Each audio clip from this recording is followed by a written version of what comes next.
President Nicolas Maduro named a hardline sociologist on Wednesday to steer Venezuela's economy during an acute recession that is battering the OPEC nation and has cost the ruling Socialists control of Congress.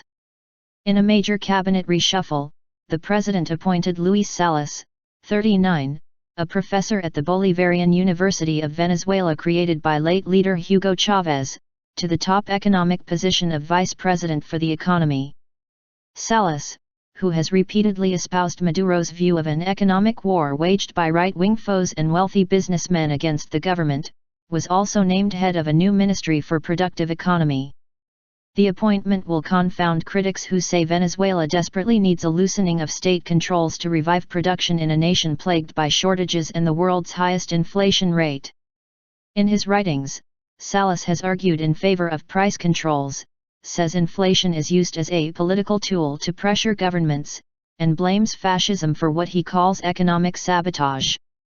"We are facing a new economic emergency, and in coming days I will present a rescue plan," Maduro, 53, a former bus driver and foreign minister, added in a more than 2-hour speech on state television announcing the cabinet change first promised a month ago.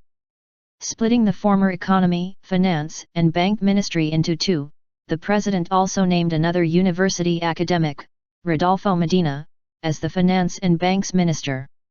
Medina currently heads an office that draws up the state budget. Members of the opposition, who in December won a legislative election thanks to Venezuelans' anger at the economic malaise, scoffed at the appointments as entrenching failed policies. "Maduro's new cabinet reminds me of the tragic orchestra's final goodbye on the Titanic," tweeted opposition lawmaker Americo de Grazia. Neither of the two academics named to the senior economic positions have prior ministerial experience. Maduro also ratified Euligio del Pino as head of state oil company PDVSA and as oil minister, Delcy Rodriguez as foreign minister and Vladimir Padrino as defense minister. Amid a flurry of other changes and the creation of a handful of new ministries, the president replaced Jorge Ariza, son-in-law of Chavez, as executive vice president with state governor and Socialist Party stalwart Aristobulo Isturiz. Ariza was made Minister for Universities, Science, and Technology, plus a Vice President for Social Matters. Political confrontation. Earlier in the day, deepening a national political showdown, the opposition defied a Supreme Court ruling and swore into the new Congress 3 lawmakers barred from taking their seats. The opposition won a 2/3 supermajority in legislative elections in December, but the court granted injunctions against the 3, all from the jungle state of Amazonas, after allegations of irregularities. "It was a violation of our human rights," one of the 3, Rommel Guzamana, said after being sworn in. The government said the National Assembly had breached the Constitution.